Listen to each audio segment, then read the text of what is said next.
as we're kind of running low on time, I did want to get to the issue of femmephobia. I actually just recently did a performance piece on how I feel like my space as a butch trans woman has led to a lot of really strong mutual allyships with cis femme queers, and that it's been a great kind of way of like having an opportunity to be supported around. Well, first of all, I think one of the big things is as a trans woman, trans misogyny is a huge issue, and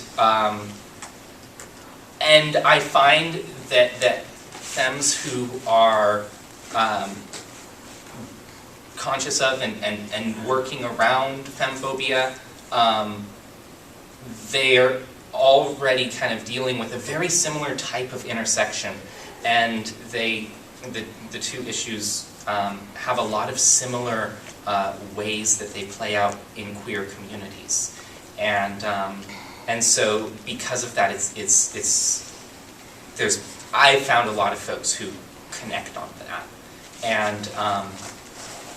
and so being able to get support around transphobia and transmisogyny in queer communities, and then being able to offer support around femmephobia, it's really kind of awkward in many times to talk about the role of masculine privilege as a butch trans woman, because there is so much of a meme of accusations of male privilege for trans women.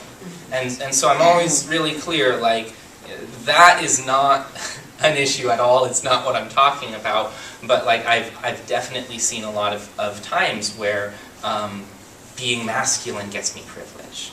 And like, you know, in queer spaces, dressing in a masculine, butch, or gender-fuck kind of way, like, people are a lot more likely to listen to me. And I shared at the town hall that I once was in a space where I was wearing kind of a femi outfit the first day, and like people just talked over me. They kind of like ignored me, and like talked to the person next to me. When they brought up issues of radical politics, they assumed that I had nothing to contribute. And the next day, I was presenting in a butch genderfuck kind of way, and everyone was like, "Oh, I want to hear what you have to say." And you know, once I was saying things, I was saying interesting things, and they kept listening to me. But it was that first step. And even while that was happening to me, I looked around at the other trans women who were femme presenting and saw the same dynamic continuing. And that was a real eye-opener for me. And so like, I try to figure out like how can I frame myself in as a butch ally to femmes around that kind of stuff. Relating to accusations of male privilege and the difference between male privilege and masculine privilege, I haven't been giving a lot of thought to masculine privilege, but I feel like it's something that I'm going to start doing. But I just wanted to like point out that just thinking back, like, for me, masculine privilege is when we're at a restaurant and I get handed the check and not her. And my lack of male privilege is when we're walking down the street and every 20 feet someone's like, "Hey girls, how you doing? Hey baby, you wanna come to my place?" Like, yeah. I think my experiences with femmephobia come from trans misogyny for the most part, in spaces in which even femme-presenting trans guys get talked over in the same exact dynamics, and that in many queer women's spaces, the idea is that in some way that femme is reifying stereotypical gender roles, and I've gotten a lot of that sort of femmephobia around that. Oh, if you're presenting femme, then you're part of the problem. You know, this nebulous problem. And I've been told that pretty upfront and explicitly, and I'm like, what the fuck? And had to and had defended my femi trans guy, allies with that too, is that, the idea of that you're somehow perpetuating gender stereotypes by being intentional about your gender presentation doesn't make much sense to me. That if you're being intentional, you're playing with it, you're confronting norms and stereotypes, and that there's a lot of trans misogyny and misogyny in queer women's spaces that just completely delegitimizes femme as any sort of proper gender expression, that it's not proper, it's not what you should be doing, and this is what you should be doing, here's the checklist. And that, I've gotten a lot of that, because I do sometimes present femme. I'm not just one thing, so sometimes I am very femme, sometimes I feel very femme and present that way. And I get that kind of response of you're part of the problem, whatever the problem is. It generally shifts. It's whatever the problem at the moment is. So it's very non-directed. It's very you're just doing all these things and just listing off a whole bunch of things. I'm like It's the idea that femmes are conforming to patriarchy, that femmes are reinscribing the gender binary, and all of these kinds of things. And I feel that a lot of times the people who feel like being femme is part of the problem, they also feel like all trans women are femme, and therefore trans women are part of the problem. Mm-hmm. Yeah. I have a question. Maybe you can throw it in resources. Yeah. I don't really know how to phrase the question. I just sort of want to, maybe in the resources we can talk about queer spaces being more inclusive of trans women. And I feel like as a public figure, as a pornographer, I get a lot of complaints like saying you don't have enough trans women in your events and your stuff like that. And obviously I'm open and inviting to everybody, and it's just a matter of drawing people out. So perhaps in your resources, or as a quick response, we could talk about just making more inclusive spaces for everybody, like specifically queer trans women being involved in queer female spaces. I think part of it is that there's already the kind of like the history in the space that that makes those spaces kind of like a constant background hostility towards trans women. And so there's a lot of trans women because of history? Like that's the starting point, because of history. And there may be other things as well, but because of the history, a lot of trans women just aren't going to want to show up. And so even just being there and being like, trans women, welcome, like first of all, how do trans women know they're welcome? Like, does it say on the poster, and wouldn't it be kind of awkward if it did? And so like that's an awkward. And then there's like the event coordinators versus the just random people at the event being welcome.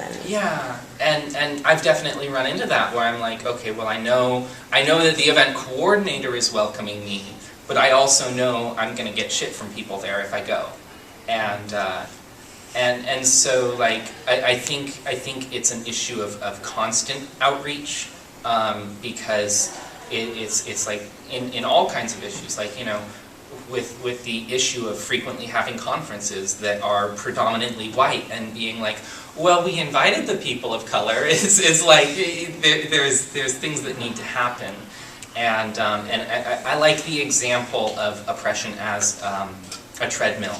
That if you're standing still, you're going along with it, and if you have to walk to stay in place, and you have to run to make a difference. Thank you. I guess as far as resources, I've been trying to like with the Tumblr blog, trying to create more spaces. And I guess one of the resources that I tried to help with is the Gender Queer Chicago blog, which is a gender organization based in Chicago, but what we really aim towards is that super inclusion.